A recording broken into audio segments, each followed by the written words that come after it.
de suite. Vas-y. Tu peux la refaire si tu veux, du coup. Ok. Alors, du coup, tu m'as demandé comment ça va depuis les 2 dernières semaines. Un peu plus, puisque modulo, j'étais pas à dispo la semaine dernière vu que je déménageais. Eh bien, écoute, ça va pas mal. Le truc, c'est que j'ai pas beaucoup avancé sur mes projets parce que j'avais des millions de trucs à gérer, dont un déménagement où j'ai traversé la moitié de l'Espagne et du Portugal. Euh, donc voilà, ça a été un peu compliqué. J'ai aussi, je me suis dit que Ah, je t'entends plus avec là. Time, Ah, c'est bon, c'est revenu. Je t'ai perdu ouais, 2 secondes. bienvenue dans le réseau en France. Désolé, ça va continuer, je pense, de couper. Dans le sud de la France, je précise. Voilà, du coup, globalement, avec Time Left, en fait, je sais pas, il y a un truc qui me chafouine à chaque fois que je veux bosser avec eux. Tu sais, il y a des trucs qui marchent pas bien, mon ordi veut pas marcher, la connexion, ça veut pas marcher, il y a des trucs qui veulent pas marcher. Enfin, à chaque fois que je veux faire des trucs, c'est painful, tu sais. Et j'ai tendance à me dire que quand c'est painful, donc quand ça te fait de la peine pour rien, c'est qu'il y a un truc qui va pas. Et donc, du coup, j'en ai parlé à Maxime et j'ai dit, je sais pas, il y a un truc qui cloche, je sens que ça va pas, c'est pas simple. Dès qu'on veut faire un truc, c'est pas simple et c'est pas normal. En tout cas, dans moi, mon fonctionnement à moi, il y a des difficultés, ça c'est normal, mais si tout ce que tu fais a l'air complexe, d'organiser avec les gens, de faire et tout, je sais pas, c'est à un moment donné, il faut se dire non, tu peux pas juste les débuts faire que ça soit compliqué, tu vois. Et donc, du coup, je leur en ai parlé un peu et Maxime, il m'a dit non, c'est parce que pour lui, c'est parce que c'est les débuts, c'est normal, on galère. Et moi, j'ai vraiment l'impression que c'est quelque chose qui nous dit qu'on ne doit pas bosser ensemble. Et encore une fois, là, l'univers me continue à m'envoyer des signaux puisque j'ai cette conversation la semaine dernière avec Maxime. Cette semaine, l'ordinateur d'Adrien, notre troisième cofondateur, tombe en panne et le mien aussi. Donc, on devait faire des réunions, on a un truc pour des investisseurs et tout ça. On est en galère parce qu'on doit faire, parce qu'on n'a pas d'ordi, quoi. Ok. Et qu'est-ce qui te. Tu me parlais la semaine dernière dans le vocal que souvent, quand tu veux arrêter, c'est les discussions avec Maxime qui te relancent un peu dans le projet. Ouais, mais parce qu'il est plein d'enthousiasme. Ouais. euh, que profondément j'aime bien le projet, tu vois. Et puis c'est tout neuf, tu vois. Cachetori, quand je suis parti, pour moi, j'arrivais pas à faire ce que je voulais. J'avais des envies différentes sur mes projets et du coup, c'était plus facile de prendre la décision parce que forcément, tu as un historique déjà, tu sais que ça te convient pas déjà. Et, euh, et donc voilà, et tu as essayé déjà plein de choses. Donc au bout d'un moment, tu es un peu épuisé. Mais quand tu as recommencé les discussions sur un nouveau projet, t'as pas l'excuse de t'épuiser, tu vois, tu as juste le truc de j'ai un mauvais pressentiment. Et du coup, c'est devant un bon argumentaire, c'est difficile à tenir, tu vois. Donc c'est un peu le dilemme qu'on a avec Maxime, c'est qu'il a de très bons arguments et je crois en ce qu'il dit, mais mon pressentiment me dit non. Hmm. Tu vois, Et c'est c'est par rapport au projet ou c'est par rapport à ton envie d'en faire partie? moi je crois, j'ai failli me tuer. Ah, désolé. Moi, je crois vraiment en ce projet. Je pense qu'il y a vraiment enfin, il peut avoir une très très bonne direction, tu vois. Et ça peut aller dans mon objectif à moi perso, tu vois, qui est que j'aimerais faire avec mes projets, aider plein de gens à vivre mieux, tu vois. Donc ça va clairement dans l'idée. Donc tu vois, le projet en soi me va bien, mais je sais pas, c'est quand on bosse avec Maxime et Adrien, j'ai l'impression, tu sais, c'est un peu comme une roue voilée, tu vois. On essaie de faire des trucs et ça s'enclenche naturellement, pas bien. Hmm. Et donc, du coup, voilà, j'ai l'impression qu'il y a ça. Et Maxime, lui, pense que c'est parce qu'on a des difficultés sur le projet, que du coup, on n'est pas trop motivé, qu'on galère et qu'on ne s'aligne pas très bien. Mais je sais pas, moi, j'ai toujours une arrière-pensée qui me dit que c'est plus que ça. Et j'arrive pas à m'en défaire. Donc, Hmm. voilà. T'as déjà eu des situations similaires où ça s'avérait vrai, ton pressentiment? Bah, à chaque fois que j'ai eu ce pressentiment, je suis parti. Et alors, je sais pas comment on peut dire ça c'est avéré vrai ou pas. En tout cas, toutes les boîtes dont je suis parti, c'est pas devenu des licornes, tu vois. Après, il y a que 16, il y a que 16 licornes apparemment en France pour l'instant. Ouais, ouais. Donc, je sais pas comment on peut définir ça. Je sais pas si Hmm. c'est. En tout cas, j'étais content de la décision. Si on repose la question Hmm. différemment, est-ce que cette décision Hmm. m'a profondément aligné? Oui, clairement. Ok. Rappelle-moi, t'es rémunéré ou pas du tout chez TimeLeft? Non, on doit être associé, mais on est en train de faire les papiers, ça prend du temps. Mais pour le moment, on n'est même pas associé. Donc, Ok. c'est à ce moment-là le plus simple d'arrêter si on sent que ça pue, quoi. Ouais, effectivement. Donc c'est un projet qui te prend du temps, qui te rapporte pas d'argent et où tu as un pressentiment pas terrible, si on refait un peu le Ouais, tableau. c'est ça. Et, euh, et aussi, bah, à côté de ça, bah, tu as beaucoup d'autres projets, tu as beaucoup de... Enfin, ton temps n'est pas extensible non plus, donc ça peut jouer sur la frustration aussi. Tu n'arrives pas à avancer. Là, tu me faisais un peu le... Je viens Ouais, d'écouter ton vocal, tu as toute la liste de tes divers side projects qui est quand même pas c'est anodine, ça. quoi, enfin, qui est conséquente.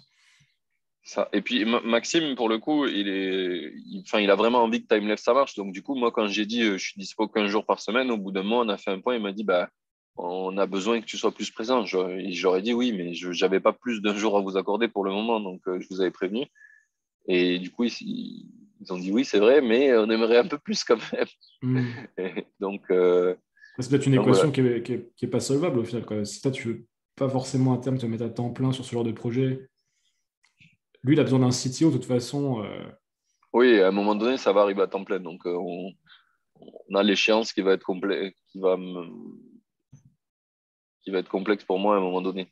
En fait, j'ai l'impression, tu sais, je suis dans une position où ça a l'air bien.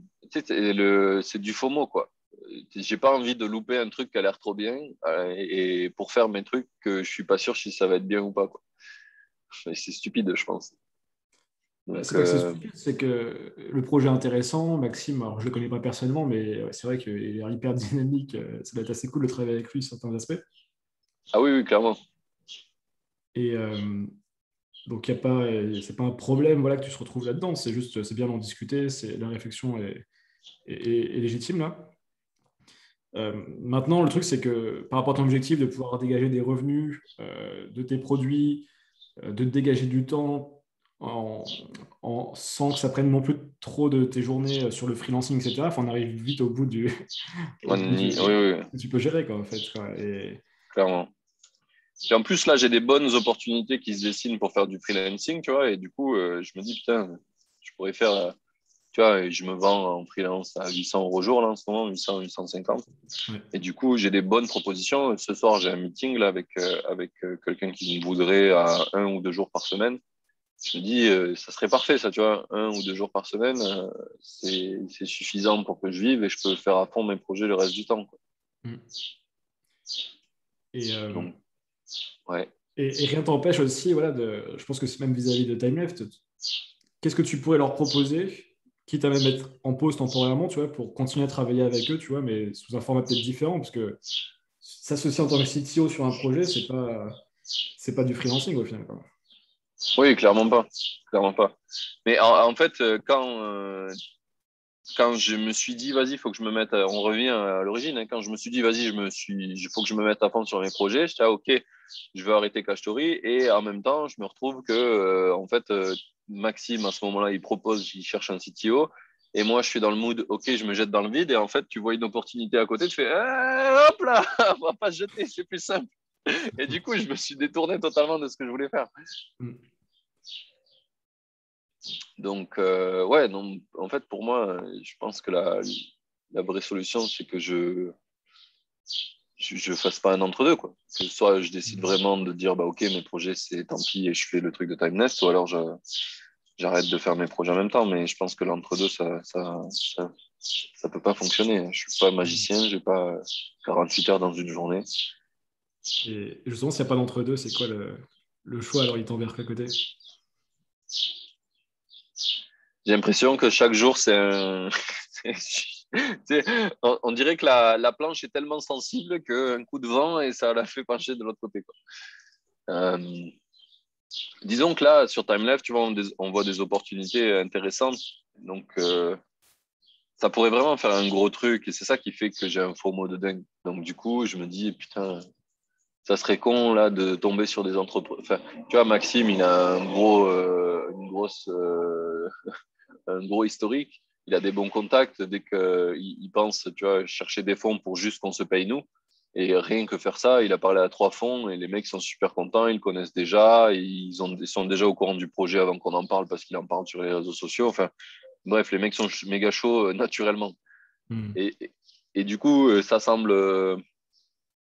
trop beau où tu te dis toutes les fois où j'ai galéré, essayer de chercher ça et qu'on n'avait pas le background suffisant. Là, je suis avec quelqu'un qui a le background suffisant, je vais lui dire non, quoi. Donc, c'est un peu, ça me fait penser aux commentaires de tes parents, c'est quand tu veux faire du freelance ou que tu veux faire autre chose de ta vie qu'un CDI, qui te disent mais t'es un malade, moi j'ai jamais eu ça. C'est un peu ça, tu vois. Hmm. Enfant gâté un peu, ça fait genre. Ouais, c'est ça, c'est ça. Tu pourrais avoir un super truc, mais tu préfères aller te faire chier, t'es complètement con, quoi. Oui, oui, peut-être. Et donc, du coup, c'est un peu cette sensation que j'ai là, qui fait que je suis un peu entre les deux. Mais donc là, on a décidé d'essayer de double down sur Time Left en essayant de se voir. Parce que je pense que si vraiment on se voit, qu'on passe 4 jours ensemble et que là, je le sens pas du tout, je vais pouvoir leur dire non, c'est mort, les gars. C'est mort, la balance penche trop du mauvais côté pour moi. Ou alors, c'est le contraire. Et du coup, je me dis, bah, mes projets, ça sert à rien. Autant faire Time Left parce que c'est trop cool. Et je me dis, tu vois, parce que là, je les connais pas beaucoup. Et donc, en fait, un événement se passe et ça me fait dire, ah ouais, mais c'est nul, c'est pas ça que je voudrais dans une boîte où je suis associé, tu vois, par exemple. Et juste 2 heures après, je me dis, putain, c'est trop bien, j'aurais trop aimé dans mes boîtes précédentes avoir des mecs comme ça, quoi. Ouais. Et ok, donc vous vous voyez prochainement là, en France. Ouais, ouais, ce mois-ci, on va essayer de se voir d'ici la moitié du mois, là. Donc, normalement, la prochaine fois qu'on fait un meeting, je devrais avoir beaucoup plus de réponses sur ça. Non, mais c'est vrai que c'est pas simple de trancher. Je comprends ta position là. Effectivement, c'est un beau projet. Alors après, il faut, au-delà, tu vois, ça peut me permettre de me payer. C'est vraiment, est-ce que tu préfères, toi, si tu te projettes parce que c'est des projets long terme, donc si tu te projettes à, je sais pas, à 2 3 ans entre être CTO de TimeLeft, tu vois, qu'imagine une boîte, tu vois, d'ici là, je sais pas, vous avez levé un seed ou même une série A, tu vois, et tu as un bon salaire et tu travailles au quotidien full-time sur ça, versus aller bah, sur le côté maker, sur indie maker de développement, etc. Tu vois, c'est quand même deux quotidiens différents. Ouais, mais en fait, si tu vois, Time Left, il proposait un truc du genre, venez, on fait une startup en mode comme les startups parisiennes, tu vois, on va essayer de créer une boîte de 50 personnes, etc. C'est différent. Je dirais non tout de suite. Le Ouais. truc, c'est que les mecs avec qui je bosse à Time Left, mes potentiels associés, ils sont un peu, tu vois, ils ont vécu l'idée startup, on bosse 100 000 heures par semaine, là, toujours plus. Dès que je suis dans le sud, je suis ultra marseillais. Mais 100 000 heures. 80 heures par semaine tu passes ta vie dans ta boîte. Eux, ils sont pas du tout dans ce mood-là. Ils veulent vraiment que le timeless, ça améliore la vie des gens, mais ça aussi améliore la nôtre et qu'on ait un truc cool. Donc, si on veut aller lever des sous, tu vois, c'est raisonnable. C'est juste pour se payer nous, pour arriver à payer. On fait développer par une équipe qui est au Vietnam. Donc, tu vois, moi, je suis pas dans les mains dans le cambouis. Je suis avec eux, en train de décider qu'est-ce qu'on fait, en train de processer, comment on le fait. Donc, ça reste assez cool, tu vois. J'aime bien ce que je fais dans ce sens-là. Quand on en discute, ils n'ont pas pour ambition d'aller faire un truc. C'est sûr qu'on va être full-time dessus, tu vois, mais ça va pas être comme. Ouais, ils sont pas en train de monter Alan ou des boîtes comme ça, je comprends. Ouais, c'est ça. Et alors, C'est ça. Et donc, ça match avec ce que je veux faire. ouais, ouais. Non, mais ça, je le vois clairement. Enfin, Maxime, je le suis sur Instagram notamment. Je vois bien Ouais. le mood dans lequel il est et ce qu'il essaie de construire. Alors après, tu vois, ce qu'on pourrait dire à ça, tu vois, est-ce que c'est du coup un projet qui doit lever des fonds, tu vois, qui doit rentrer quand même dans une démarche avec des investisseurs, des VC, etc. Vu que ils se montent pas de la même manière non plus.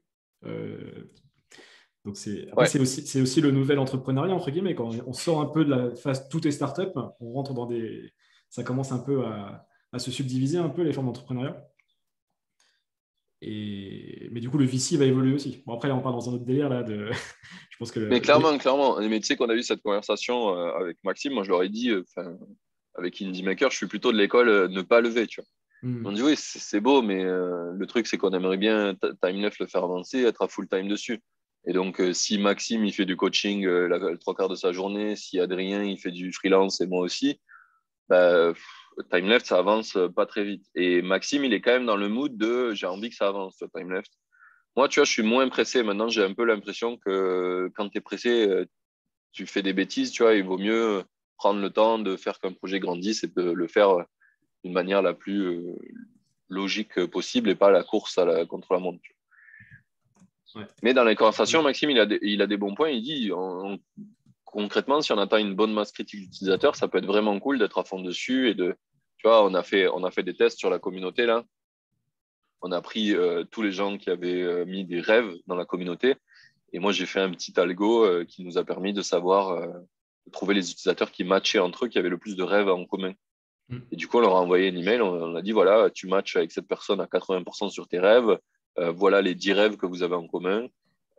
Les 10 premiers rêves en commun, vous pouvez discuter autour de ça, tu vois, pour voir un petit peu si on arrive à créer des synergies entre les utilisateurs. Et ça, c'est trop cool parce qu'il y a eu plein de gens qui sont mis à réutiliser la plateforme alors qu'on avait un taux d'utilisation qui était un peu pérave parce qu'il n'y avait aucune notification sur la plateforme et qu'ils n'avaient pas priorisé ça au début. Et du coup, ça a fait réutiliser la plateforme à mort. J'ai trouvé ça trop cool. Il y a eu plein d'échanges, même moi et Maxime, vu qu'on est des pauvres utilisateurs de la plateforme. On a eu plein d'échanges trop cool avec des utilisateurs qui nous ont posé des questions ou nous-mêmes, on a posé des questions. Enfin, c'était assez sympa et tu vois qu'il y a plein d'opportunités assez cool sur cette idée, quoi. Donc, je sais pas, je suis toujours dans un entre-deux un peu chiant, là. J'aimerais bien en sortir. Et justement, si tu mets en face le reste là, de ta semaine en ce moment, enfin de ta semaine en tout cas de ton quotidien, Ouais. le freelancing, est-ce que les types de missions que tu as te conviennent? Est-ce que tu es plutôt dans les mains dans le cambouis dans ces missions-là ou tu es plutôt dans de la strat, un peu comme tu fais sur TimeLeft où tu peux déléguer des tâches? C'est quel genre de mission que tu vas avoir et quel genre de mission que tu aimerais avoir aussi? Alors, je suis entre les deux. De plus en plus, je me dirige vers des trucs plus stratégiques. Parce que de toute façon, à 800 € au jour, ils se doutent bien qu'ils vont pas, que c'est pas rentable de faire coder, tu vois. C'est beaucoup plus pour organiser, pour trouver les points bloquants, etc. Donc, j'ai fait des missions où j'ai débloqué des gens sur des apps mobiles qui avaient des problèmes, etc. D'ailleurs, j'ai aussi un autre meeting dans la journée, je crois, à propos de ça, là, quelqu'un qui a un problème. Il veut que j'aide à ses équipes. Donc, j'ai ça. J'ai des mecs avec qui je bosse où, globalement, ils ont besoin de main-d'œuvre pour continuer des projets. Et en fait, moi, j'ai des contacts depuis que je suis à Kashtori avec une équipe en Inde que je trouve trop cool et qui bosse trop bien et qui est pas cher par rapport à l'Europe. Genre, c'est des mecs de 6-7 ans d'expérience à chaque fois. Sauf que la problématique, c'est que ils sont super, mais ils sont indiens. Ils ont un accent anglais un peu complexe pour plein de Français qui parlent très mal anglais. Et moi, comme j'ai déjà bossé avec eux et que j'ai eu un coloc népalais, et ben en fait, je suis un super intermédiaire. Donc, du coup, cette boîte en Inde, elle m'a dit soit notre sales en France. Et moi, je leur ai dit, bah ouais, mais en fait, ce qu'il faudrait, c'est surtout que je fasse project manager. Trouver des projets, ça, je peux trouver des gens qui m'en trouvent, mais par contre, et j'ai pas trop envie de faire ça, mais par contre, faire project manager, ça, j'aime bien le faire. C'est un peu le rôle de CTO, tu vois, souvent. Et, euh, et si je l'ai fait avec eux déjà à Kashtori, c'était plutôt cool, quoi.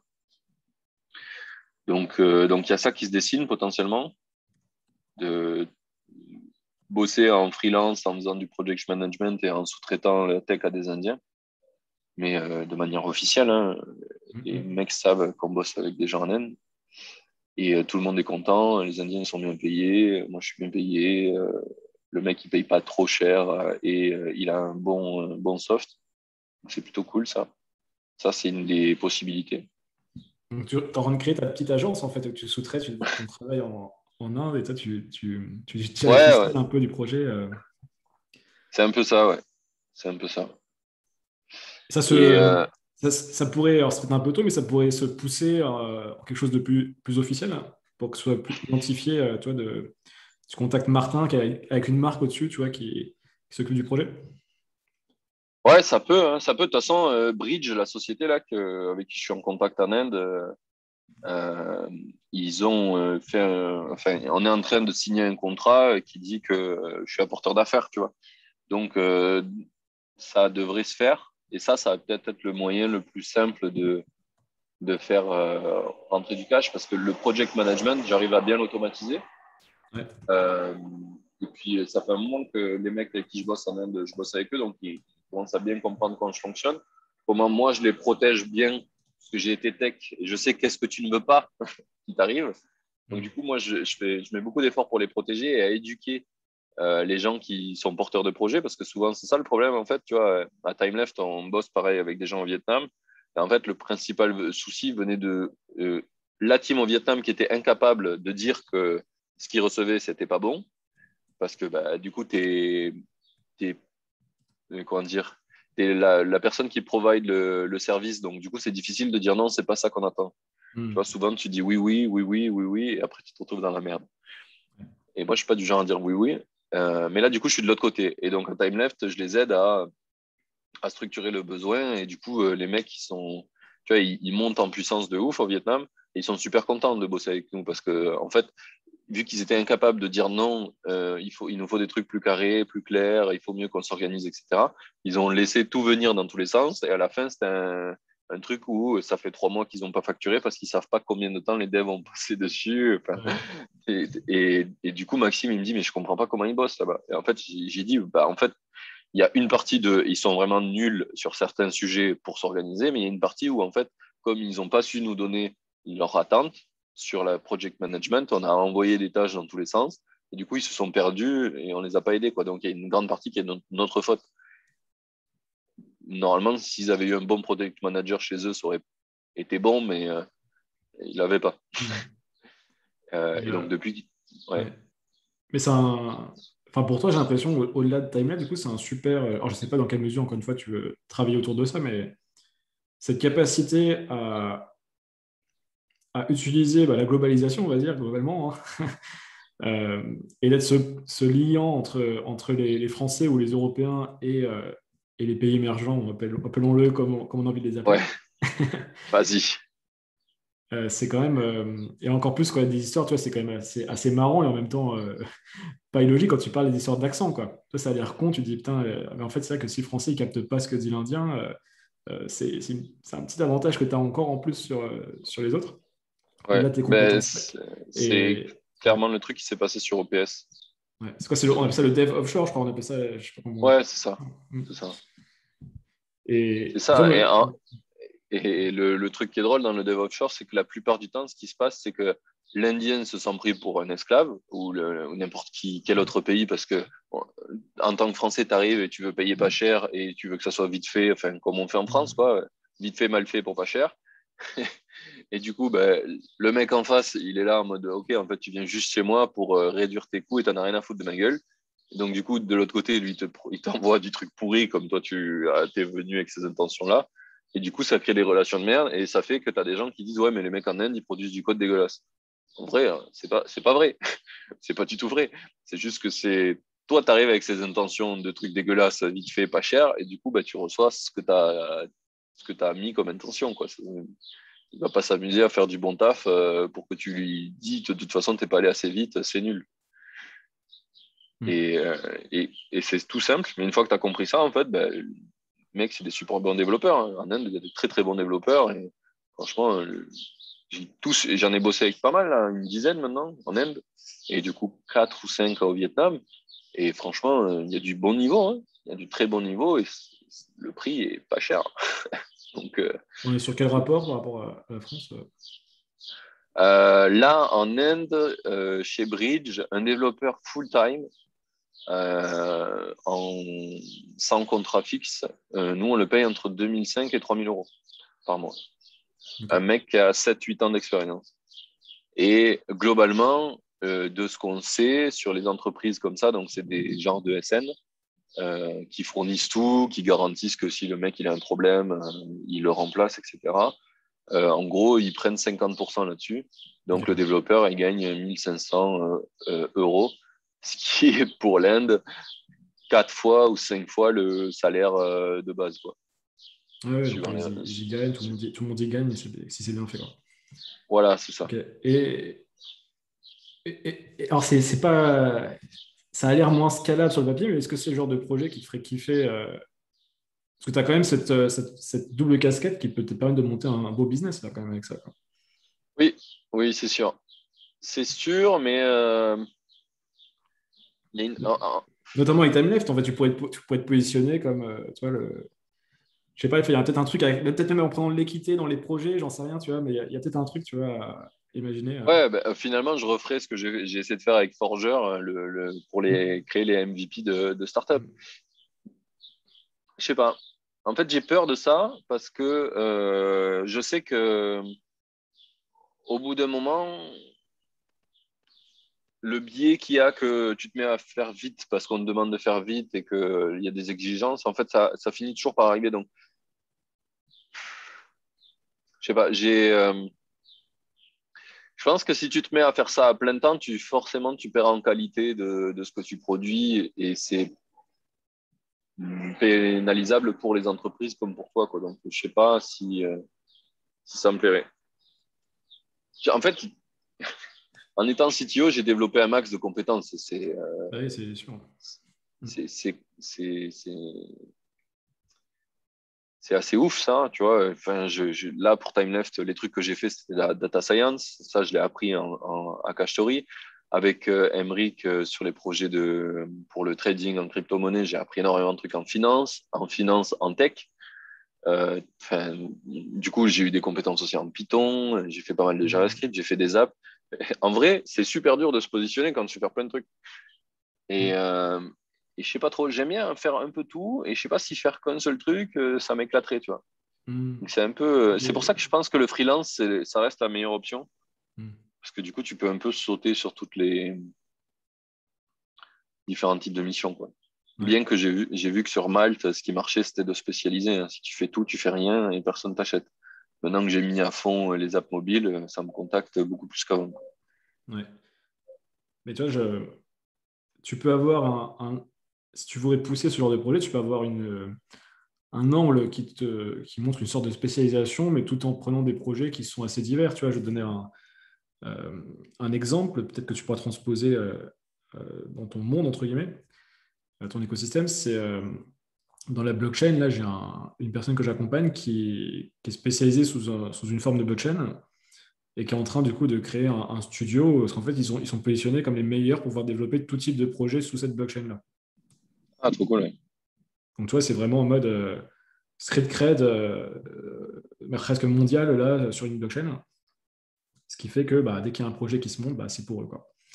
Euh, et du coup, bah, il y a un enjeu derrière pas un enjeu, mais il y a, OK, mais du coup, on fait les projets, on prend part au projet d'un point de vue du capital, enfin, on a des parts, hein, et on alloue, enfin voilà, on a des équipes qui s'occupent des différents projets.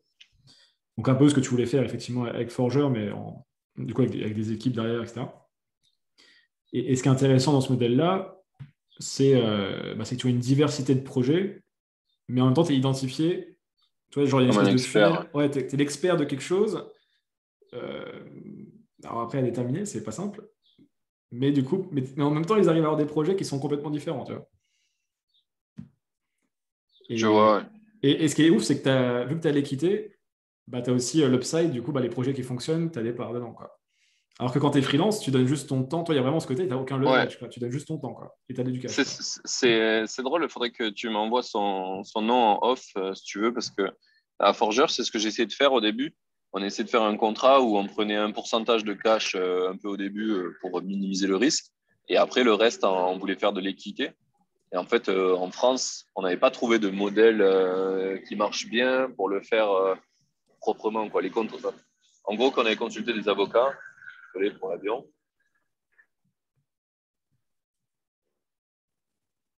les avions qui font des banderoles, tu sais, on n'est pas loin de la mer. Pas une Du déclaration de mariage, Ouais, c'est ça. C'est ça. Ou pour la fête foraine. c'est autre chose. Euh, ouais, du coup, j'avais essayé de faire ça avec de l'équité. En fait, quand j'avais vu des avocats, ils m'avaient dit c'est bancal ton truc, ça va être compliqué à le faire tenir. Le mieux, c'est que encore tu te demandes de la thune après un certain temps. Tu vois. Donc, le contrat que j'avais fait avec Fairway, c'était ça.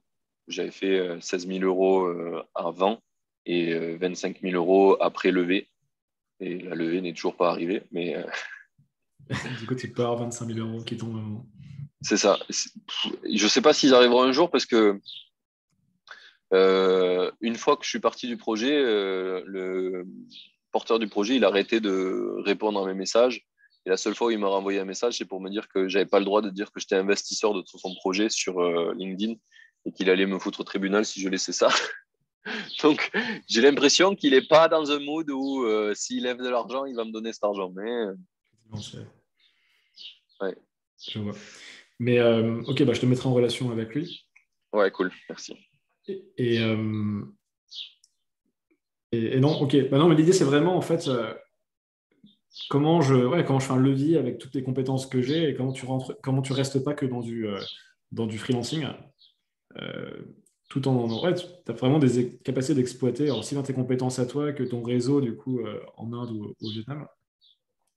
Et au final, avec TimeLapse, ça pourrait même être ce que tu pourrais faire. Tu pourrais passer de l'autre côté de la table, encore une fois, et travailler avec eux en prenant justement des parts dans TimeLeft, tu vois, en étant le mec qui gère la team, mais tu vois, sans être full-time avec TimeLeft, quoi.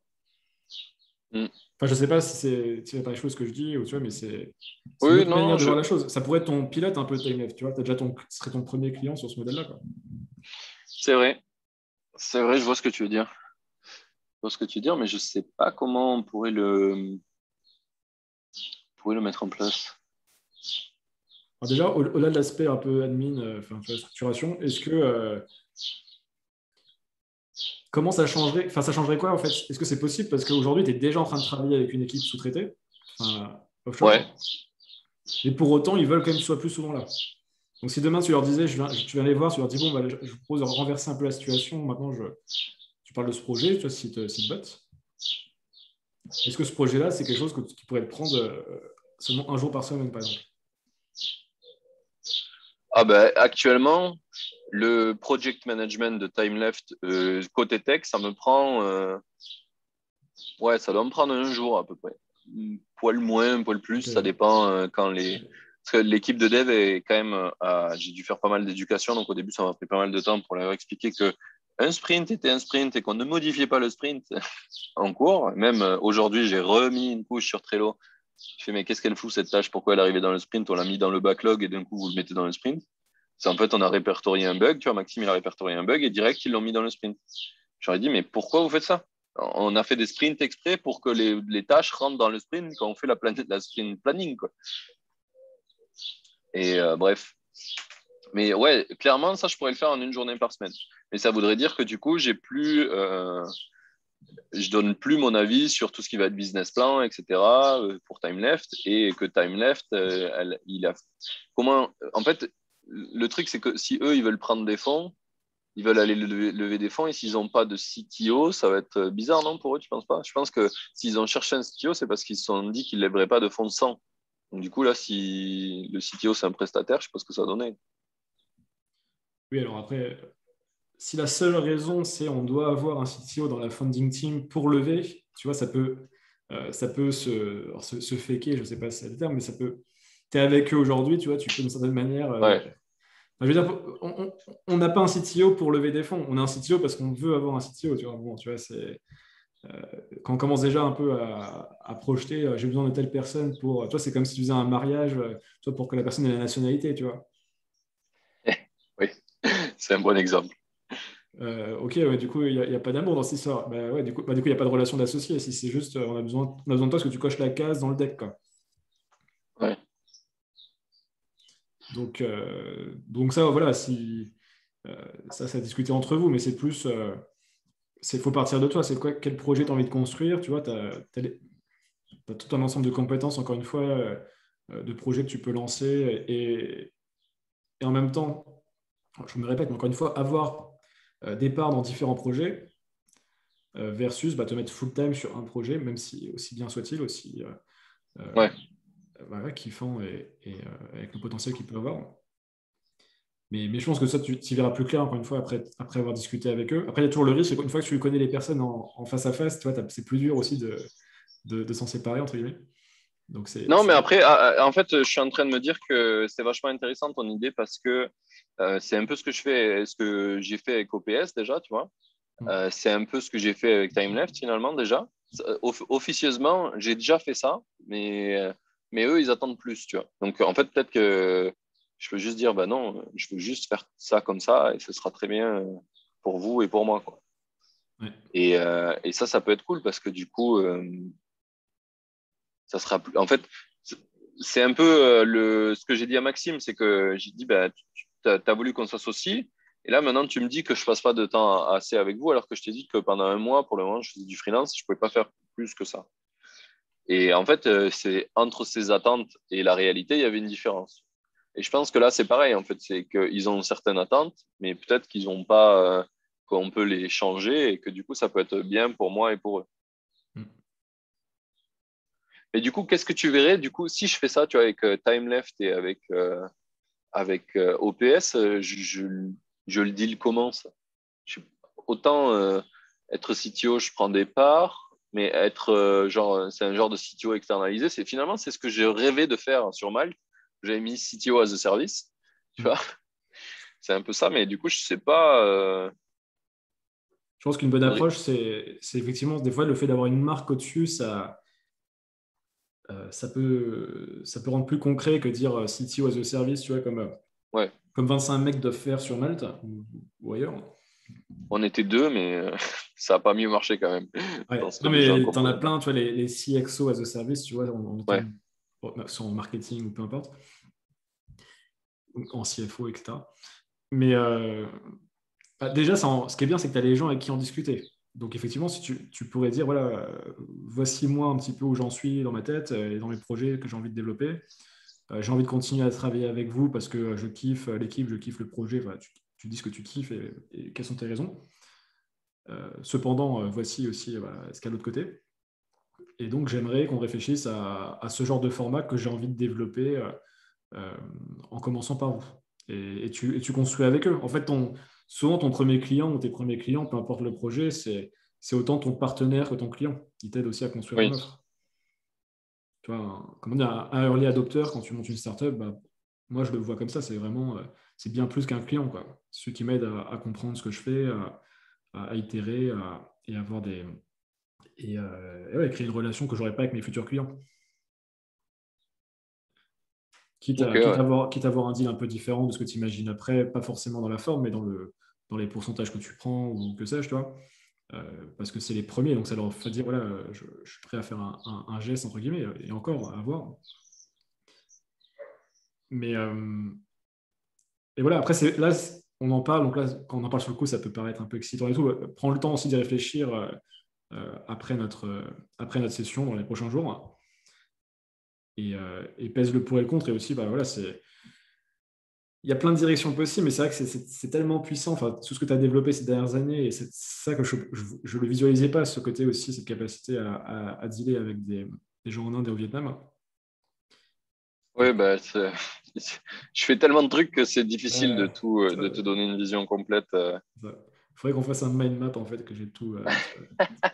Ouais, mais en fait, c'est que ça vient au fil de l'eau. Tous les trucs que j'ai fait, c'est difficile tu vois, de tout se rappeler, de toutes les étapes. Ouais, bien sûr. Et alors, c'est une qualité, mais c'est aussi, voilà, c'est ce qui t'empêche des fois aussi d'avancer plus vite sur certaines choses. Donc, c'est pour ça Ah que ben clairement. vraiment penser levier au taquet, qu'est-ce qui a le plus d'effet de levier avec le kiff que tu vas avoir à le développer. Et, euh, et clairement, les projets comme. Si tu as une croyance que moi j'ai, que des projets comme TimeLeft qui ne sont pas des startups, mais qui en même temps ne sont pas des trucs de freelancing ou je sais pas quoi, euh, vont vraiment se démocratiser, bah, en fait, tu pourrais être un peu le gars qui les aide à développer ces projets-là, quoi. Parce qu'eux n'auront jamais, ils vont jamais lever 10 millions, tu vois. Oui, Enfin, je parle pas de Timeless, je parle de ce genre de projet de manière générale, tu vois. Euh, t'es pas Alan à oui, dire c'est pas le but. on va aller viser la licorne, etc. Parce qu'il veut même pas cette vie, déjà le fondateur, en l'occurrence Maxime. Oui, Donc déjà, ça va pas. Si d'un côté il dit je veux lever énorme dans 2 ans, je lève 10 millions, bah, ça veut dire qu'il est en dissonance entre qu'est-ce qu'il veut en tant qu'entrepreneur et qu'est-ce qu'il veut en tant qu'homme, tu vois. Donc après, c'est entre lui et, entre lui et lui. Mais je pense pas qu'il soit dans cet état d'esprit, même si je le connais pas personnellement. non, Donc non, clairement pas. voilà. Non, je t'ai dit la seule dissonance qu'il peut un peu avoir, enfin, c'est pas vraiment une dissonance, mais c'est le fait que pour moi, ce genre de projet, quand tu décides de pas faire la course à l'argent, à la thune, à la gloire, etc., et que tu essaies de faire quelque chose de bien, tu n'as pas besoin de faire une course. C'est plutôt une endurance. Et du coup, il ne faut pas chercher à aller vite, mais il faut chercher à bien valider ce qu'on fait. Et c'est un peu souvent les discussions qu'on a avec Maxime. Il dit, ah, il faut vite qu'on fasse ça. Et je dis, pourquoi tu veux faire vite là? L'important, c'est qu'on fasse bien, qu'on valide bien ce qu'on fait pour être sûr que ça plaît aux utilisateurs avant de. Tu vois, le truc de matching, il était prêt à payer du développement. J'ai dit, mais on va pas faire du développement pour ça. D'abord, on va voir si les utilisateurs ils kiffent. Et donc là, ils ont un peu kiffé et dit, ah ben c'est bon, ça y est, on développe. J'ai dit, non, maintenant, il faut valider toutes les étapes. Tu vois, si on dit, on essaie de faire un truc de matching, là, on a validé le fait que les gens sont intéressés de discuter. Maintenant, il faut aller voir qu'est-ce qu'ils ont discuté, tu vois. Ça a été quoi les conversations, combien de temps elles ont duré, est-ce que c'est un message, deux messages, qu'est-ce qui a été bloquant, et d'essayer de finaliser l'expérience jusqu'au bout, moitié anglais, moitié français, et de voir en fait si vraiment on arrive à valider l'entièreté du process, qui est de mettre en relation des gens qui ont les mêmes rêves, ça les aide à les réaliser, puisque c'est ça le postulat de l'app. Donc le seul truc qui pourrait être un peu dissonant, c'est ça, mais je pense que c'est plutôt lié à l'excitation d'entreprendre, tu vois, plutôt que la dissonance de l'objectif. Ok. Très bien. Bah, écoute, je voulais qu'on garde un peu de temps quand même pour parler des habitudes aussi, mais Ah oui, putain. t'es en train de lire Atomic Habits de James Clear. Mais non, mais super sujet en tout cas. C'est bien, on a de la matière là. Je t'enverrai demain de toute façon le compte Ouais. rendu, tu pourras y réfléchir. Ok, bah parle-moi un peu des habitudes. Donc, on en a déjà parlé la dernière fois, donc ça a enclenché et t'es en train Ouais. de lire le livre. Ouais. Du coup, j'ai commencé, ouais, je dois être à la moitié du livre. Je l'ai fait en audio. Donc, ça dure 8 heures, je crois, en audio, et j'ai dû faire 4 heures, quelque chose comme ça. Du coup, j'avais déjà fait le résumé, donc il y avait plein de choses que j'avais eu d'intéressantes, mais là, je suis allé un peu plus en profondeur avec le livre. Concrètement, du coup, là, j'ai un peu pris je sais pas comment il appelle ça, il a un genre de schéma là pour essayer d'identifier les habitudes et de les classer en bonnes ou mauvaises. C'est quoi les triggers qui te donnent ces habitudes? C'est quoi l'output? Donc, j'essaie de faire ça un petit peu en ce moment, de savoir c'est quoi mes bonnes et mes mauvaises habitudes, pourquoi j'en ai. Parce que, comme on avait parlé la dernière fois, je suis vraiment, je sais pas, j'ai une espèce de truc qui veut, mon cerveau ne veut pas avoir d'habitude. Et j'ai l'impression de m'enfermer dans des, tu sais, quand j'ai des habitudes, ça m'enferme plutôt que ça me libère.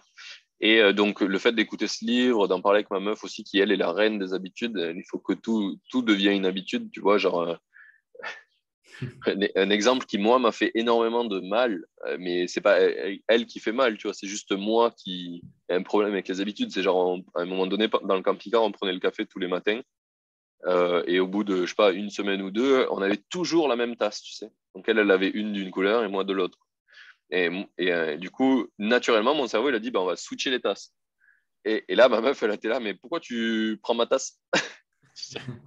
Et moi, j'étais là, mais c'est pas ta tasse, faut pas faire ça, tu vois, faut pas garder des habitudes de tasse, là, c'est nul. Et après, je me suis dit, mais c'est nul, ça, pourquoi? Enfin, on s'en fout. Alors, autant pour une tasse, ça n'a pas trop d'importance, mais pour d'autres trucs, tu vois que mon cerveau, du coup, dès qu'il va identifier une potentielle habitude ou manière de s'habituer, il dit, ah, non, non, non. Et donc, voilà. Donc, ça, j'essaie de comprendre pourquoi j'ai cette idée-là, là, on va dire ce truc qui bloque. Et je pense que c'est lié à un jour, une prof m'a dit que toutes les choses qui n'évoluaient plus étaient mortes. Donc du coup, le fait d'avoir une habitude, c'est ne plus C'est la évoluer, donc mort. je meurs. Ok. Ouais. Donc il y a ça. Et après, en fait, je me rends compte que malgré cette croyance, j'ai quand même des habitudes, tu vois. Et souvent, c'est les seules que je suis arrivé à avoir, c'est des mauvaises en plus, tu vois, genre me ronger les ongles. Donc je me suis dit, il faudrait que j'arrive à comprendre cette habitude, pourquoi, qu'est-ce qui la trigger, et finalement voir si je peux la reprogrammer pour faire autre chose. Euh, Concrètement, tu vois, pour l'habitude de se ronger les ongles, souvent les gens disent que c'est parce que tu es stressé. Et au début, je me rattachais à ça, c'est le stress, machin, etc. En fait, je le fais pas du tout par rapport au stress, je pense. Je je le fais parce que j'ai un besoin de perfectionner des choses, tu vois. Et parfois, quand tu codes ou quand tu fais des trucs, tu n'y arrives pas à le faire comme tu le souhaites. Et c'est là où je me range les ongles, en fait. C'est pas parce que je suis stressé de ne pas y arriver, c'est plutôt que je souhaiterais que ça soit comme je veux et je n'y arrive pas. Donc, pas vraiment, je l'identifie pas comme du stress. C'est plutôt parce qu'en fait, pourquoi je me ronge les ongles, je les ronge pas enfin, je comprends même pas comment ça serait déstressant. Je les ronge parce que, en gros, pour pas que ça dépasse de mon doigt. Et en gros, je perfectionne ça, tu vois. Quand je peux pas Tu perfectionner autre chose. réorientes. Ouais, ok, donc il y a C'est un ça. échec quelque part et du coup, tu as envie de compenser parce que tu contrôles du coup le C'est fait. ça, et c'est tout dans le contrôle, exactement. Ok, Et donc, du coup, en fait, moi, je me fais jamais saigner quand je range mes ongles, très rarement, ou des fois, je m'enlève les peaux parce que j'essaie de perfectionner les peaux et du coup, bah, tu l'enlèves. Mais sinon, je saigne très rarement des doigts, contrairement à plein de gens. Mais par contre, du coup, je me les ronge sans cesse pour pas que ça dépasse et qu'il n'y ait aucune aspérité d'ongle qui ressorte. Et en fait, je me suis rendu compte que je trouvais ça dégueulasse. Quand tu as l'ongle qui sort là, et qui touche la table, par exemple, je trouve ça hardcore nul. Et du coup, je me les coupe tout le temps en ras de la peau, ce qu'il ne faut pas faire. Mais voilà. Donc, je suis en train d'essayer de comprendre la croyance de déjà pourquoi je pense que c'est nul d'avoir des ongles qui dépassent, et que c'est assez normal normalement. Et en second point, j'essaie de trouver une alternative à qu'est-ce que je pourrais perfectionner quand je suis dans le mood où j'ai besoin de ça. Et du coup, comme c'est souvent quand je travaille, je peux pas me dire, ben, je vais aller faire un puzzle, tu vois, par exemple, parce que du coup, je vais plus pouvoir travailler. Je pourrais perfectionner des trucs comme ça. Et donc, je cherchais, et jusqu'à hier soir, j'avais pas trouvé de solution potentielle. Là, je vais pas pouvoir te le montrer parce que c'est dans le camping-car, parce que j'ai le camping-car là. Mais tu peux trouver ça assez facilement sur Internet. J'étais à la fête foraine hier et je suis tombé sur ça. C'est des popping games. Je sais pas si tu as déjà vu, c'est un genre de plateau en silicone et dedans il y a des petites bulles et tu peux les appuyer et elles se mettent au fond, quoi, elles se retournent comme ça. Et après tu le retournes et de l'autre côté tu as toutes les bulles et tu peux les popper dans l'autre sens. Du coup, ça matcherait bien, je pense. Il faut que je teste pour voir si j'arrive à, tu vois, quand ça me stresse, ben, je les mets toutes d'un côté, je les aligne et ça fait un truc un peu carré, quoi. Donc il y a ça que je vais essayer. Et le deuxième truc sur Atomic Habit que je voulais essayer, c'était de créer une toute petite habitude. Je crois que je t'en ai parlé dans le message de ça. Le Et yoga. ouais, le yoga, le yoga. Et donc ça fait une semaine maintenant que j'essaie de le faire. Et, je l'ai fait 2 fois, donc sur 7 jours. Et du coup, je pense qu'il faut que je redéfinisse encore l'habitude parce que 3 minutes, c'est trop long pour mon cerveau qui cherche à la non-habitude. Donc, créer une habitude de 1 minute à chaque fois que je fais caca de faire du yoga, c'est trop pour mon cerveau. Et je te jure, c'est fou. Mais tu vois, je sors des WC, je me dis, tiens, il faut que je le fasse. Et mon cerveau, il dit, non, il y a d'autres trucs à faire là, tu vas perdre du temps. Tu vois. Je dis, mais attends, mais c'est 1 minute, enfin, c'est 3 minutes, quoi. Tu vas perdre du temps de rien du tout. Et ça me fait tout le temps ça. Tu vois, j'y pense. Je suis arrivé à mettre l'output de à chaque fois que je fais caca, j'y pense. Et puis, je trouve une excuse pour pas le faire. Alors que c'est 3. Ok. Ah, déjà, le point positif, c'est que tu as les déclencheurs. C'est plus important. Tu as lu dans le bouquin. Là, tu as compris d'où venait le rongement des ongles. Ouais. C'était lié à quand tu développais. Ou Donc, pas forcément quand je développe, mais quand j'essaie de faire quelque chose et que j'arrive pas à le faire comme je ok. souhaiterais. Ok. En tout cas, Mais développer, ça arrive souvent, quoi. ça- c'est un peu par défaut, c'est un truc d'essai-erreur. Ouais, ouais, voilà. Euh, donc ça, c'est bien, tu vas pouvoir tester effectivement ton substitut. Et le second cas, est-ce que c'est pas... Bah, effectivement, il est un peu trop long, peut-être les 3 minutes au début, c'est bien. Tu vois, genre, je crois qu'il dit dans le bouquin d'ailleurs, je sais plus si c'est dans celui-là, mais faites juste une pompe, par exemple, quoi. C'est un truc qui est très, très rapide à faire, quoi. Ouais, mais je pense on est vraiment pas bien éduqué à apprendre ce genre de truc-là. Et au début, j'avais mis 1 minute. Puis la première fois que j'ai voulu le faire, je suis tombé que sur des vidéos de 1 minute yoga, mais qui duraient 3 minutes. Du coup, je me suis dit, ah, ça fait 3 minutes, on va mettre 3 minutes, tu vois. Et voilà. Ah, Et le mais deuxième jour, je l'ai fait. Le troisième jour, j'ai arrêté de le faire. ouais. Comme ils disent, il faut qu'elle soit ridicule d'habitude, quoi, au début, quoi. Il faut vraiment... Ouais, ah ben, franchement, en 3 minutes, c'est quand même pas. Hein. On va pas dire que je vais devenir un maître yogi avec 3 minutes, hein. Non, mais 3 minutes, enfin, c'est long en vrai, 3 minutes, tu vois. Quand tu te dis, enfin, je comprends que ça n'ait pas fonctionné du coup. Ouais, ouais, ouais. Mais du coup, je vais essayer plus petit. Ouais. Je vais essayer plus petit. Au sens, tu En peux fait, je peut-être le pense. tourner différemment, dire, je sais pas, enfin, de faire une position particulière, tu vois, j'en sais rien, j'ai plus rien en yoga. Un truc plus concret, tu vois, que dire je fais du yoga. Dire je fais telle chose dans le yoga une fois ou deux fois, quoi. J'ai peut-être une grosse bêtise, hein, mais toi, c'est Non, comme non, t'as raison. le truc des pompes, c'est facile, tu vois. Tu dis je fais 3 pompes, par exemple, ou une pompe, tu vois. Tu sais, c'est quoi une pompe, toi, tu l'as fait, ciao. Ouais. Ça même pas réfléchir, en fait. Ouais. Ben, Ouais, tu vois, je pense que le mec en qui fait vrai, une pompe quand il sort des chiottes, tu vois, je pourrais même essayer de faire une pompe quand je sors des chiottes. Je suis même pas sûr que je vais le tenir plus de 3 jours. J'ai vraiment une aversion à l'habitude faramineuse. Mais je vais essayer de faire une posture de yoga pour voir, ouais, simple. une posture. Ouais. Euh, et puis peut-être dans 3 semaines ou 4 semaines, j'en ferai 2 et puis on verra. Oui, parce que le Mais but aussi, c'est que tu puisses le pratiquer de plus en plus ensuite et peut-être ouais, qu'à un moment, tu sortiras de cette habitude de quand tu sors des toilettes, ça sera peut-être un autre moment de la journée. ouais, bah après c'est pas mal. Je pense que construire sur ça, ça marche. En tout cas, quand c'est time-based, mes événements, ça marche pas du tout. Mais quand c'est event-based comme ça marche vraiment beaucoup mieux pour moi. Donc je le trouve plutôt cool. Mais tu vois, par exemple, là, la sensation que j'ai eue en disant, ben vas-y, je vais faire une posture de yoga pendant 3 semaines, c'est putain, je vais faire pendant 3 semaines la même truc. Et c'est ouf. Tu vois, genre, re-regarder un film, pour moi, c'est un truc impossible. Je ne peux pas faire ça. Ouais, Même mon film préféré, tu vois, mes films préférés, j'ai dû les voir 3 fois dans ma vie, tu vois, maximum. Parce que je l'ai remontré à une personne et ça faisait 3 ans que je ne l'avais pas vu, tu vois. Donc, ouais. et en fait, c'est pour ça que le 1 minute yoga, ça me plaisait bien, parce que je pouvais trouver des vidéos sur YouTube qui le faisaient. Et donc, à chaque fois, j'avais un peu d'aléatoire là-dedans. Mais je me suis rendu compte qu'il n'y avait pas beaucoup de vidéos, plus d'1 minute, forcément. Mais il faudrait que je regarde si je n'ai pas une app qui peut me dire peut-être en solution, on va dire entre deux pour le moment, c'est que ça me fasse une posture aléatoire, tu vois, pas toujours la même. Ça, Ouais, ça doit ça exister, m'a- ça. Je pense que tu pourrais trouver. m'alourdit pas le cœur, tu vois, si j'y pense. Mais vraiment, me dire que je vais faire la même pendant 3 semaines, c'est genre, j'ai l'impression que je vais mourir, quoi. C'est fou. Alors que c'est nul.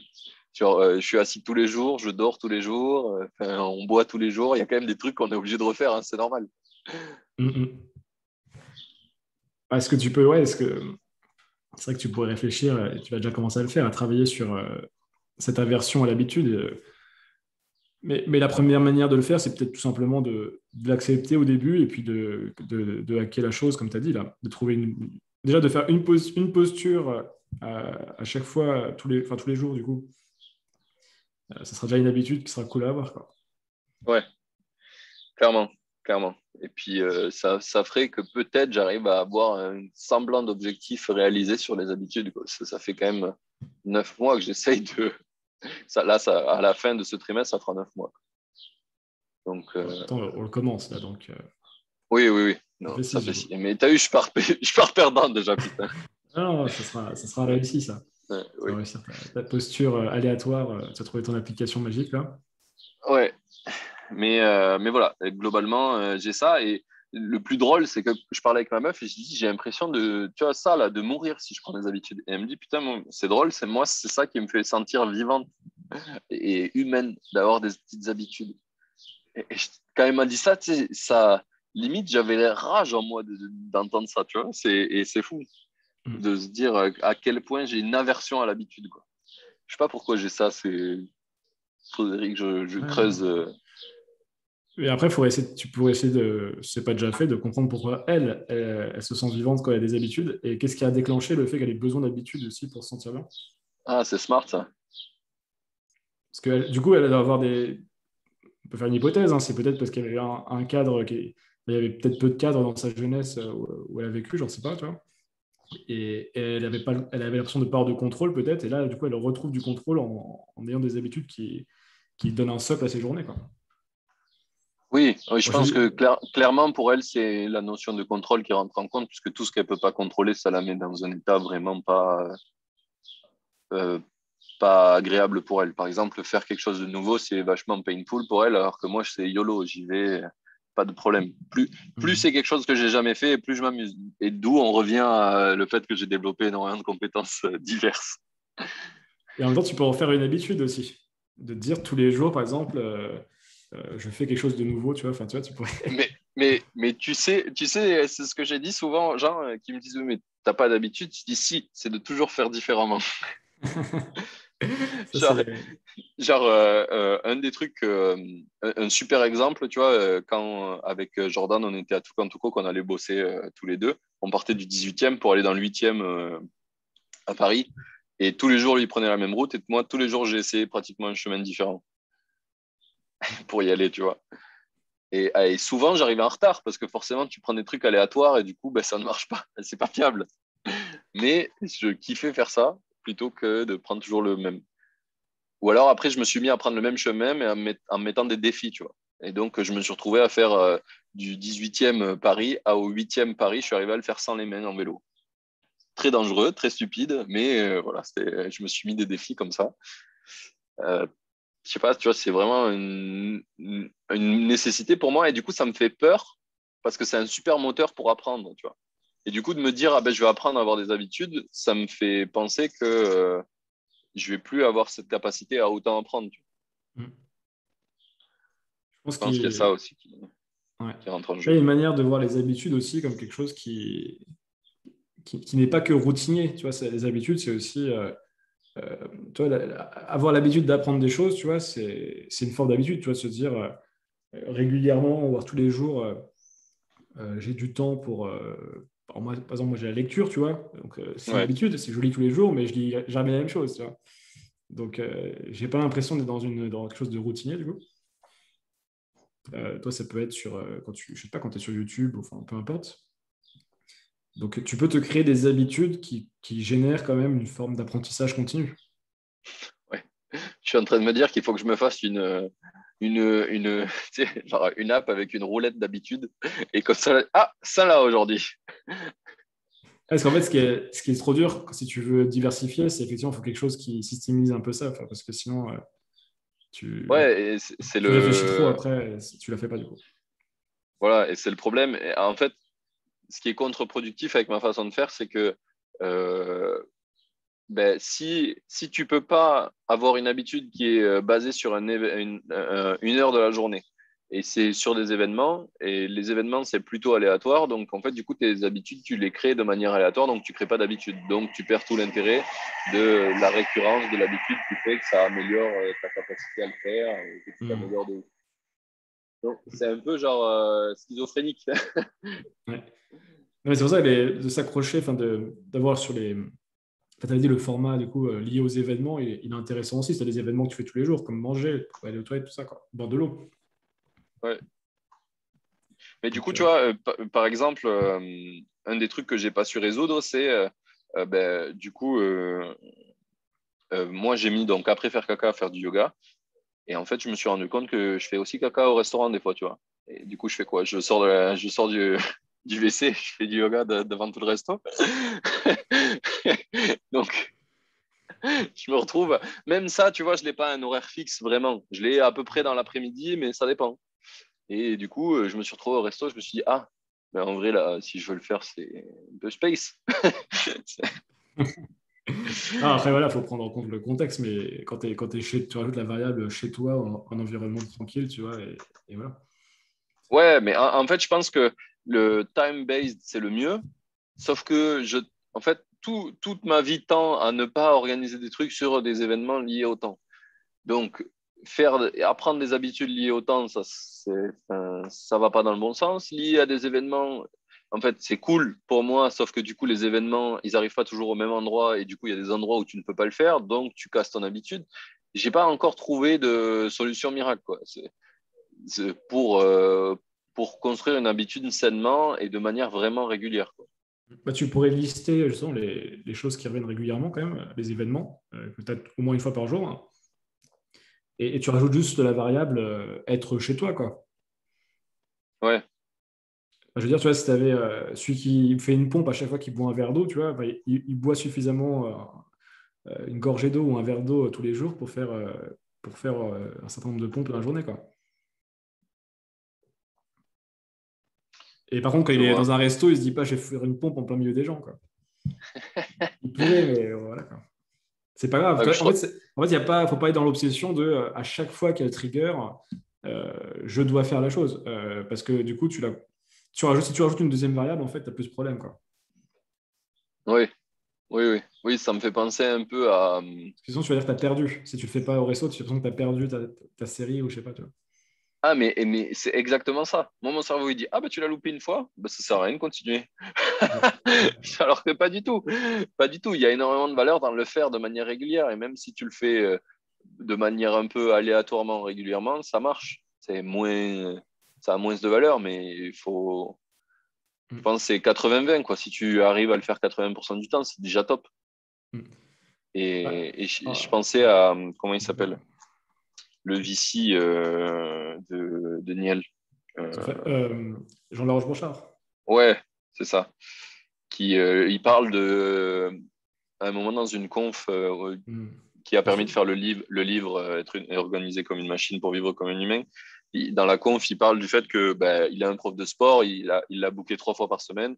Le prof de sport, il lui a dit, il y a une fois, sûrement, j'y arriverai pas à le faire parce qu'il y a des incertitudes dans mon planning, mais c'est pas grave, je te paye quand même et on essaye de les faire les autres.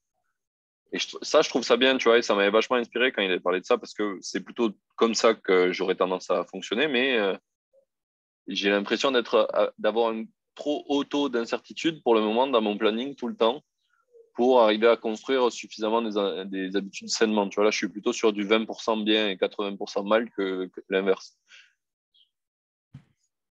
Alors, je pense à plusieurs choses. Déjà, le fait de devoir faire des séries, tu vois, un peu comme les applications de méditation, ces trucs-là, je pense que ça a ce mauvais côté qui est de quand tu la loupes, bah, t'arrêtes. Donc ça, je pense que c'est pas forcément la bonne approche. Dans ma formation que je fais, là, Optimize Coaching, le mec qui l'a créé, lui, ce qu'il fait, lui, c'est un féru d'habitude. Et lui, par exemple, quand il sait qu'il va louper ou quand il a loupé, il fait comme s'il avait une dette vis-à-vis de son habitude. Tu vois, genre, s'il a loupé, je sais pas, la méditation un jour, Ouais. il va doubler le temps de méditation le lendemain. Ou si, Et si, je me ou suis dit ça, si, mais ouais. Ou s'il sait que, par exemple, pendant 3 jours, il va pas pouvoir faire une de ses habitudes, il peut les anticiper aussi. Bref, il y a un côté un peu genre, ah, ça, c'est pas bête, l'anticiper.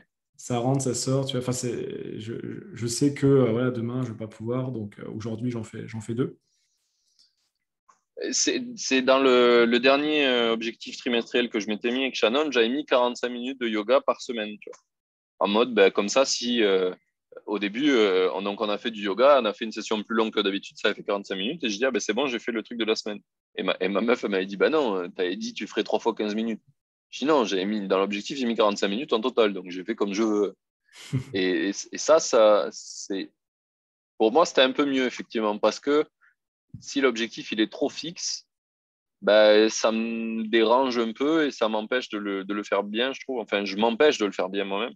Hmm. Mais ça pourrait être pas mal. Mais en fait, j'ai l'impression que si tu fais ça, en plus, tu perds quand même beaucoup la mécanique, l'amélioration dans ton cerveau de l'habitude et du circuit neuronal, quoi. Donc, ça peut être cool, mais ça Ouais, serait bien que j'apprenne à ça, dépasser ça. ouais, on va dire, c'est une manière de compenser les quelques inadvertances, quoi. Oui, oui, oui, C'est pas oui. le comportement par défaut. Voilà, il faudrait que ça soit du 80-20. Mais comme je t'ai dit, moi, c'est plutôt l'inverse en ce moment. Hmm. Ça marche. Écoute, je t'enverrai un petit exo par rapport à ça, on va réfléchir, ouais. Vas-y, je suis chaud. Mais très bien. Non, bah écoute, je pense c'est bon pour toi, là, on est bon Ouais, pour aujourd'hui. Bah écoute, j'ai pris pas mal de notes, ça permettra demain de t'envoyer le compte rendu, notamment par rapport au enfin, le projet de project management, du coup, potentiel. Bah écoute, on peut booker déjà la prochaine. yes. Alors, alors, ça serait euh, bah, on peut repartir sur mercredi 21. Alors, mercredi 21, let me check. Je pense que ça va tomber en plein dans le 18, 19, 20, 21 et 23. C'est là où on va faire potentiellement le meeting avec Time Left. Donc, soit un peu avant, soit un peu après. Ouais, bah, dans ce cas, on va faire Dans ce cas, je te propose jeudi. Alors, du coup, on est quel jour là? Ouais, très parfait. Jeudi prochain à 15h30. Prochain, la semaine prochaine? Enfin, ouais, le 15, pardon. Ouais. Le 15. Alors, attends, je vérifie quand même. Vas-y.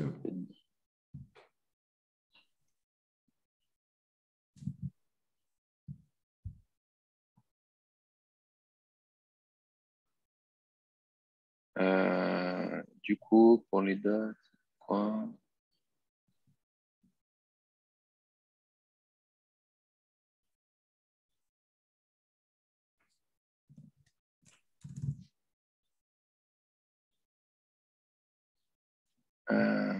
Ouais, bah, c'était du 23. Bah ouais, écoute, le 15, ça me va. Ok, je t'envoie ça juste après là. Hop. Très bien. Bon, bah, Cool. écoute, je t'envoie demain tout sur Notion. Et puis on se tient au courant. En tout cas, bonne chance pour tes habitudes. Va faire ta posture. Yes, je vais essayer de reconfigurer ça. Et puis non, bah, sur WhatsApp aussi si besoin. Ok, merci. Vas-y. Bonne journée. Salut Salut. Martin. Ciao. Ciao.